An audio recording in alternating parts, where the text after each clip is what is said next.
Should Apple stop selling AirTags? This is Mac Voices. Today's edition of Mac Voices is supported by Truebill. Get control of your subscriptions at truebill.com/MacVoices. Welcome to Mac Voices. This is the talk of the Apple community, and I'm Chuck Joyner. Folks, it's Tuesday night. It's Mac Voices Live. We are live on YouTube at youtube.com/MacVoicesTV. We'd love to have you join us in the chat room. We have our friends signing into the chat room now, already commenting on some of the things we were talking about pre-show. So I think it's going to be a good night. Before we get into the introductions, though, I just want to let you all know, I finally was able to get through and edit all of the the Mac Voices Live shows that I missed. One of them is starting to roll out into the feeds right now, and the others will be coming up soon. I would like to apologize for everything that was in those.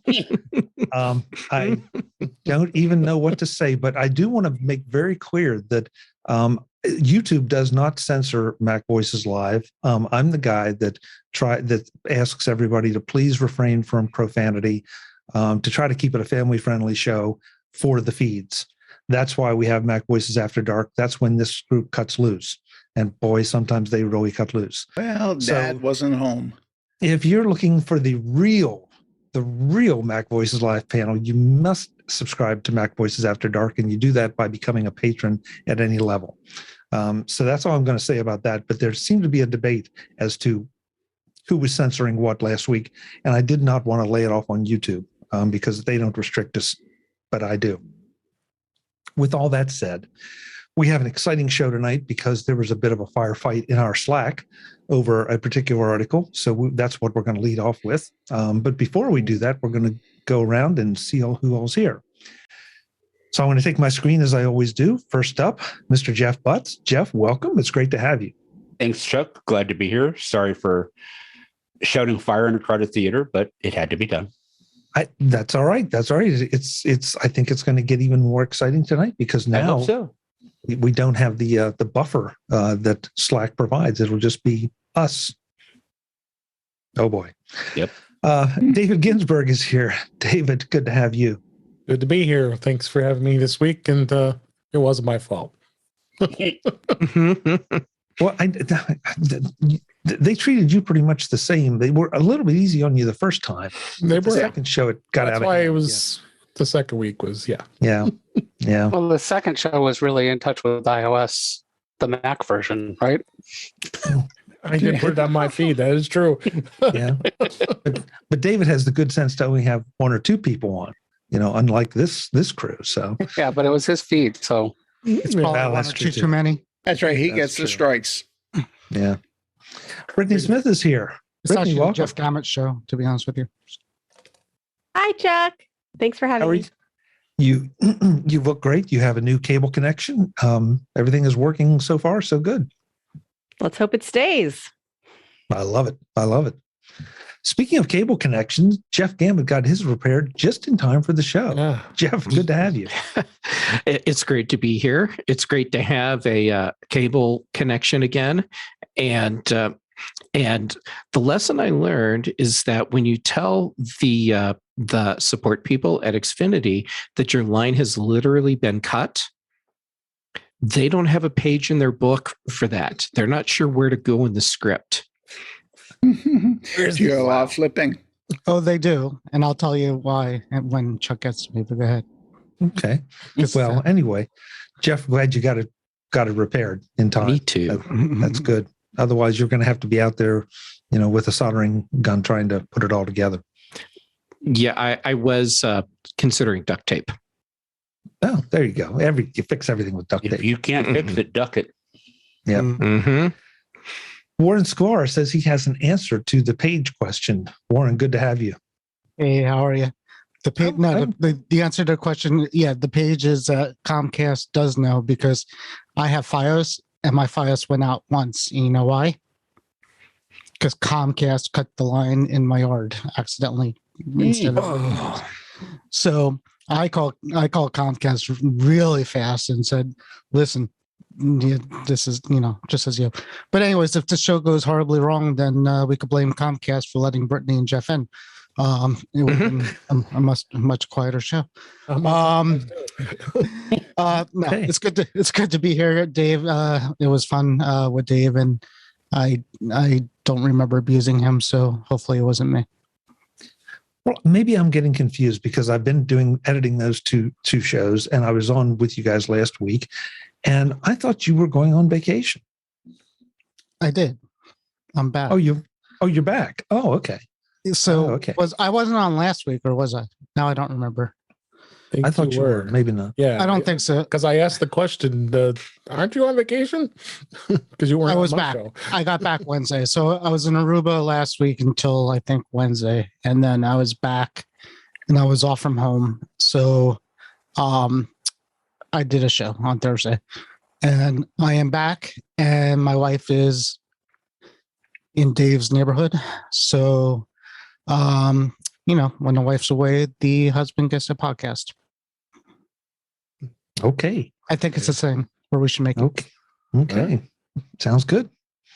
Frank Petrie is here, still sporting his new webcam and looking very bright. Oh, dapper. Good to have you, Frank. Thank you. Proud you to be here. Glad you're back. Dave was getting on our nerves.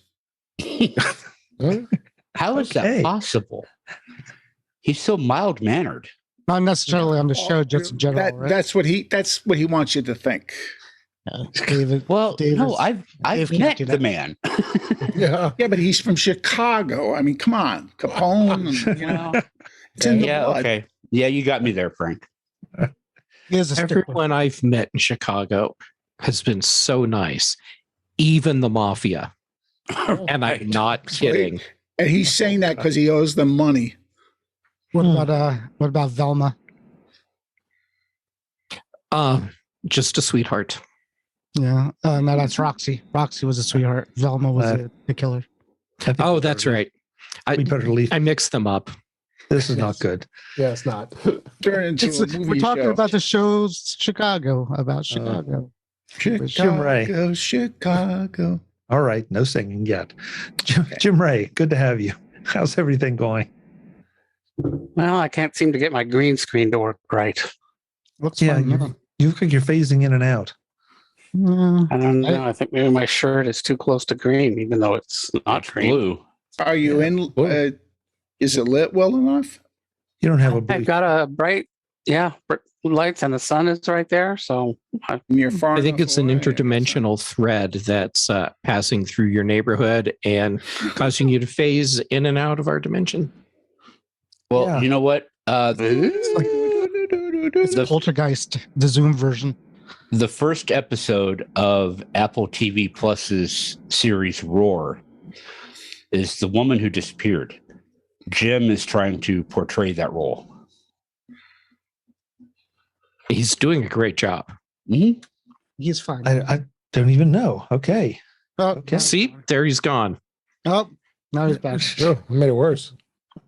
Oh my goodness. Yeah, it just started. I think it came available on Friday, Chuck. Okay. All right. I'm throwing links into the chat room because this is the article that spawned a whole lot of discussion in our MacVoices Slack. And I said, let's try to save at least some of it for here. It was an article that Jeff Butts published on the Mac Observer that suggested it might be advisable for Apple to stop selling AirTags. So, Jeff, I will give you the first word on this to explain the article and your position before I unleash the dogs of war. Sure. I love the concept behind the AirTag. My dog has one on her in case she gets loose. But the truth of the matter is that they have been so far fairly extensively used by intimate partner violence abusers to stalk their victims. Recently, Motherboard reached out to a whole bunch of police departments looking for some documentation on how prevalent this was. 8 police departments gave them 150 police reports detailing a lot of what had been going on. And on the tail of that, I reached out to the founder of Stop, which is a privacy advocacy group out of New York State, and talked to their director. And originally, I was only going to focus on the psychological impact that these women might have. But in talking with him, it became clear that there's really no good answer other than stop selling them until they can figure out how to keep them from being abused. Okay. And right after that, everybody weighed in, I think. So yeah. Who wants to start here? I did not weigh in. No, you didn't. No? Okay. No, I was kind of busy, but I'm more than happy to weigh in. All right, you started, Jeff. Okay, so Jeff, the concerns that you raise in your article, I think, are absolutely valid, and it doesn't matter how many instances of someone using an AirTag to stalk or create a situation of abuse for someone else happen. One is too many, and so that's something that needs to be looked at. Mm-hmm. The problem that I'm having is targeting just Apple, even though right now we're seeing reports of AirTags being used in nefarious ways. I think that if we're going to look at this as a situation where we're really trying to fix the problem, mm-hmm. we need to look beyond Apple. Apple needs to be part of that discussion, of course, because AirTags. But Tile needs to be part of that discussion. Other companies that are making personal device trackers need to be part of that discussion. The companies that are making personal GPS trackers need to be part of that discussion as well. And so if we're going to say Apple should stop selling AirTags, then I think we need to take it all the way and say, all companies that sell a product that allows for personal tracking must stop doing this right now. And I get some people saying, yes, but it's so easy to do with AirTags because everyone has an iPhone. Well, the other side of that is, yes, but it's so easy to do this with Tile because everyone has a Comcast router. Everyone has an Echo device in their house. And those devices are part of the network that Tile uses. Are they? Yes, they are. Yeah. I don't see any reference to that on Tile's webpage. I have an announcement from the Echo one that I found when I was looking. Okay. Yeah. So if you go to Amazon's sidewalk page, they do list Tile as one of the initial partners, and I'm pretty sure there's a reference somewhere on the Tile site that I've seen before, but I'm not going to put money on that because it's been a while since I went and looked there. Right. And then Tile also has an agreement with Xfinity, so the public Wi-Fi networks that are available through their routers will allow for the tracking as well. So the tests that I have seen people doing show that as far as accuracy and reliability goes for using an AirTag versus a Tile for tracking someone, in the end, they're about the same because you don't use them for real-time tracking to see when they turned down a street. You wait to see where they end up. And and then, of course, if you're using a GPS tracker, well, now you're down to real-time tracking. Right.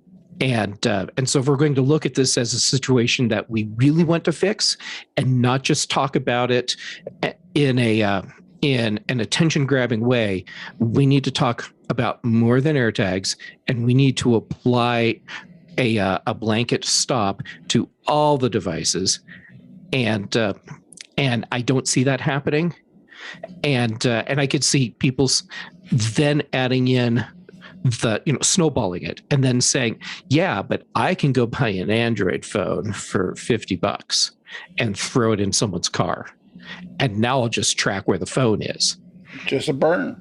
It's a lot easier to find a phone than a quarter. That is absolutely true. But there's square. nothing stopping people from using any device that could be tracked. I mean, in an abusive way. It's not hard to hide a phone in a car. Come on. Well, we had a guy attach an Apple Watch to the wheel of someone's car. I'm going to talk about that because I got a couple of points on that.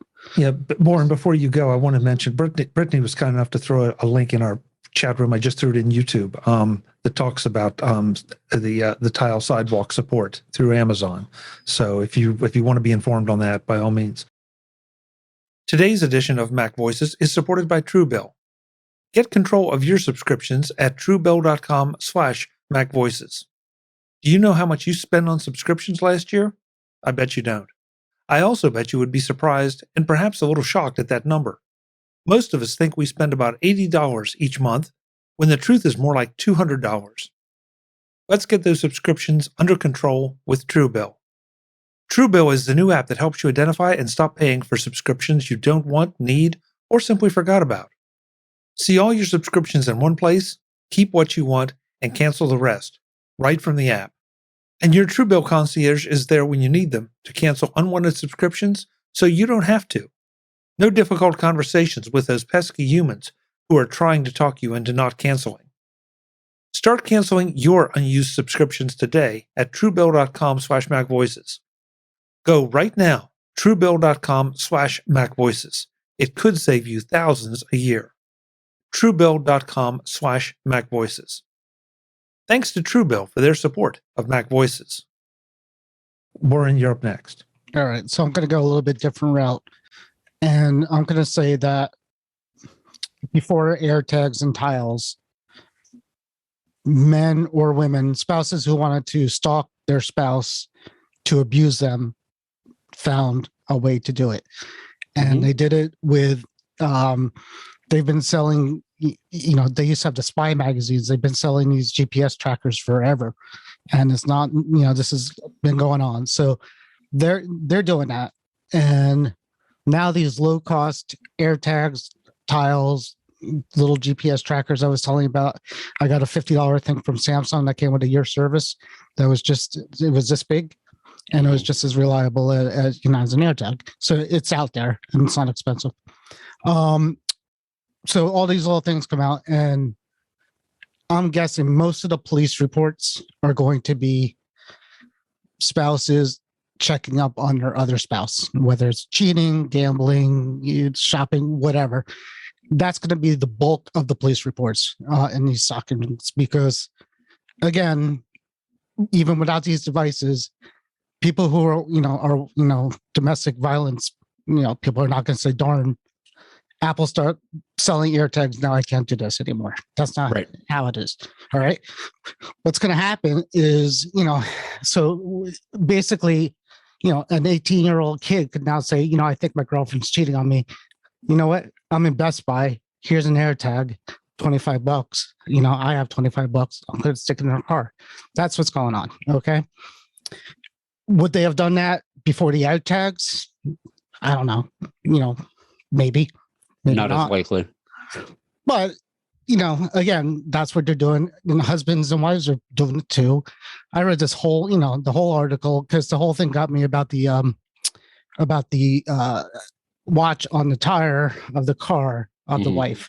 And my first question is, can spouses be arrested? Is it a crime to spy on your spouse? Right. And then I put, hold on. And then I actually looked into this, and I said the same thing about my 17-year-old son versus my 18-year-old son who turned 18. Right. So if I am spying on him at 17, that's not a crime, but at 18, is it a crime? And the answer is, yeah, it is a crime. It's a crime to spy on your spouse. Definitely on your girlfriend or boyfriend too. but the law covers basically any electronic spying. It's a crime for your spouse to grab your phone and read your text. That's a crime. So there's electronic privacy, laws, and that's what it is. People are stupid. So there was a law, so basically if I thought my wife was cheating on me and I looked at her phone or put an AirTag on her and said, here's a proof, right? And also some states it's a crime to adultery is illegal in some states it's not, and that comes into play too. But because sometimes if my wife spied on me to find that out, I could say she's not allowed to do that and it gets thrown out. And that's what happened. There was a case in New Jersey where they spied on this happened too, but the dumb husband had to share a computer with an AOL account, and the wife went on and read her mail or saw it in her mail, and she got off because of that, because she wasn't going out and spying on him. It came, she found it. So right. Back to the point is, that's what's going on. Kids, spouses, boyfriends, girlfriends, they're buying these cheap devices, Tile, AirTags, or whatever they are, and throwing them into a car and see what happens, and hoping that nothing happens, that they don't get caught. I also said too, if I throw an AirTag in my wife's car, and the cop came to me and said, that's a crime, I could just say it's not a crime. It's my car. It's my we share finances. I want to know if somebody stole my car. I want to find it. Right. So, there's just so much going on. I don't think domestic violence will change with this. If they end up getting rid of AirTags and Tile, the people who want to hurt people are going to do it. And one more point is, I don't fully understand the stalking aspect of domestic violence partners, right? So you got somebody beating the other person. What am I stalking? Because domestic violence usually happens in the house. That's why it's called domestic. They want to hide it from people. They don't want to be in the public, right?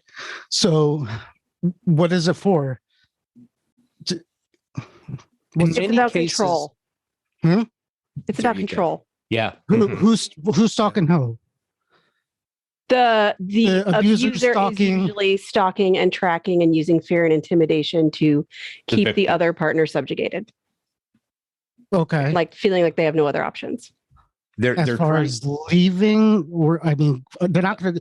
If partners, if the person that they're abusing goes somewhere as the abuser, I'm not going to follow them. I'm not going to do anything in public, because that's not what domestic violence people do. It is more than just the stereotype. The idea, there are many aspects, including, I'm not super qualified to talk as an expert or anything, but that there are aspects of intimidation and cutting people off from their other sources of contact so that they don't talk to their family, who might convince them this is a bad situation that they should escape from. They start feeling disconnected from their previous friends and previous associates. But then they're not talking about the AirTag at that point, because then they know, right? So at that point, I can't leave because he would know. I can't go see my family because he might know I'm there. Right. So, but again, now you're not stalking. Stalking is when at that point, I could get a big prison ankle bracelet and put it on her. That's the same thing. She knows she's being watched and stalked. So me sticking an AirTag in her purse is not going to say, I think he's watching me. I feel like you're getting bogged down in semantics, but yeah, I'm just going to. I'm with you, Brittany. And I don't want this to turn into, a domestic abuse podcast. That's not what we're here for. We're here to talk about the issue. Well, it is, but yeah, but splitting the hairs between stalker and abuser and all that, I believe that for somebody else to determine. I'm just trying to figure out where the danger lies in the if I could. Go ahead. Sure, Jeff. There's a problem of the abuser does not want the victim to have a life outside of whatever reality the abuser has created. Yeah. So if the victim tries to escape that in any way, whether it's going over to a friend's house or going to family's house, or God help them actually get out of the situation completely. The fear of being tracked, of being followed, of being stalked is what keeps them locked into that situation much of the time. And that was one of the things that Albert Kahn said to me in our interview, is that just the fear that their abuser or their former abuser might have an AirTag on them. Right. Stop that. Kept these people awake at night. But this is not a microscopic thing you drop in somebody's ear. This is an AirTag. And if somebody thinks they're being watched, I mean, there's not that many places on your body to look. You're going to know if you have an AirTag, and you can look in your purse, right? So, I mean, again, what's the difference between? I understand the difference if I put a booger in the back of somebody's neck and they don't. I could take the speaker grill off the car door and drop it inside there, for example. You could take the speaker off a car door and put a big GPS tracker in there too. But I can't get a big GPS tracker delivered to me in 2 hours the way I can an AirTag. You can. You're not using Amazon right. You're not using Amazon right. 2 hours. I could go to Best Buy right now and get 5 or 6 radio-style GPS trackers. And if I'm abusing my wife, I don't care if it's $50 or $500 because that's not what I care about. But you're a lot more likely to do it if you only have to spend $29. No, fully disagree. So, you can't stop and tell me that domestic violence is increasing, or the stalking would increase because now they have a cheaper option. That's not going to happen. We don't know how people think. We don't know that yet, but we do, because the price of $300 doesn't turn somebody into a criminal. Okay, but Jeff, you're in. I would posit that we do know that, and we know that because Tile has been on the market for 7 years, and we haven't seen a big spike over that 7 years of people using Tile for spying and tracking. Now, of course, it has happened. Yeah, how would it would be the same way that people know with the AirTag, because there's been a police report. How often do IPV victims actually come forward? Exactly. Not coming forward, but also part of the reason people have realized they're being tracked is because the AirTag alerted them. The Tile does not. And that's an excellent point. Tile has not ever taken a stance on privacy and security on any level until a month ago, 2 months ago tops. And that I am certain was only in response to all the publicity that Apple's getting. And they decided they better start doing something because eventually the microscope's going to hit them. All right. But now we're starting to say anybody who could surveil, who could watch anything has to do this, right? So I put up a Ring camera. Does Ring have to put out a statement saying, warning, you may be being watched leaving your house? Because that's essentially what they're doing. Basically they're saying that anything that could possibly know where you are, like a camera or a tracker or GPS, whatever, there's a chance of somebody knowing where you are, right? Yeah, there's a chance, Warren, but I can't go.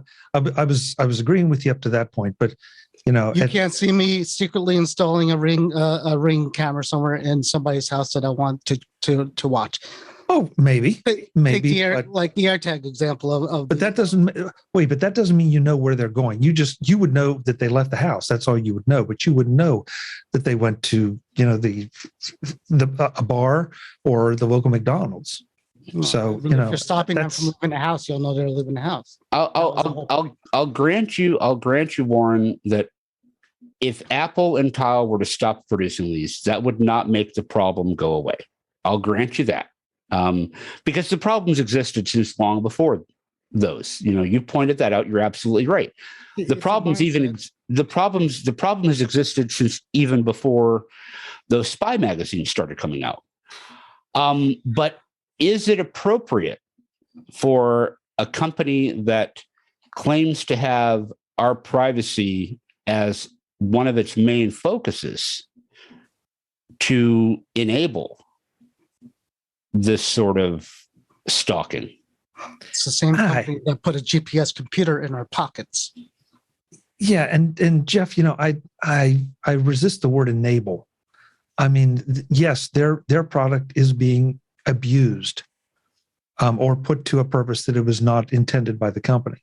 I'm not sure that they have enabled. That implies, at least in my mind, that implies an intent. Well, no, and I don't mean it that way. I know you don't, but I don't mean enable like, someone enables their, someone on drugs to keep using drugs.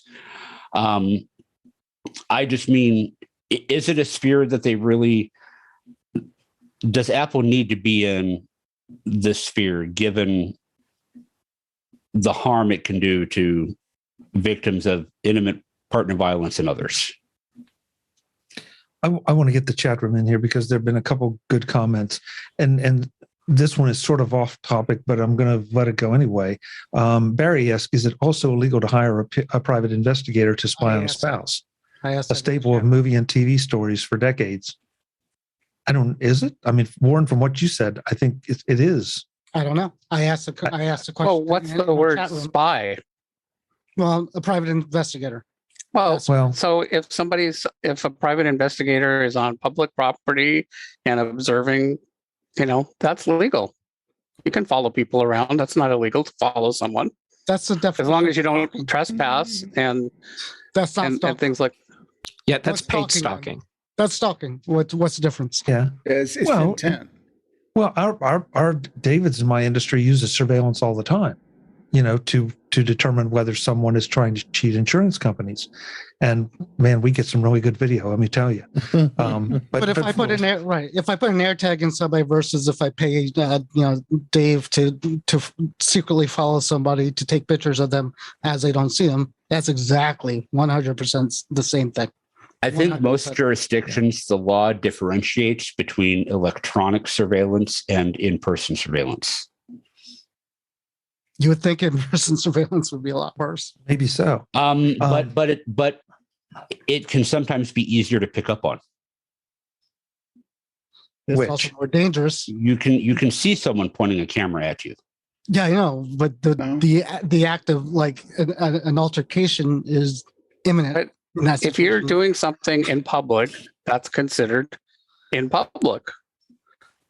Right. Yeah. So what's public? I mean, again, a street is public.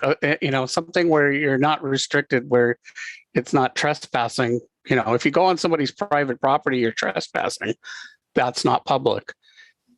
But if you can see somebody standing on their lawn from the street, then they have no expectation of privacy. This panel is back in the next edition of Mac Voices to continue our discussion of whether Apple should stop selling AirTags, the implications for tracking, the implications for security and privacy, and everything that goes along with it. I'm Chuck Joyner. This is Mac Voices. I hope to see you next time. Visit MacVoices.com for show notes and to connect with Chuck on social media. Get involved in our Facebook group or like our Facebook page, and get more out of your Apple tech with Mac Voices Magazine, free on Flipboard and on the web. And if you find value in it all, consider supporting us through either our Patreon campaign at patreon.com/MacVoices or by making a one-time donation via the PayPal link on our front page and in the show notes of each episode. You will join these fine people who help bring you Mac Voices.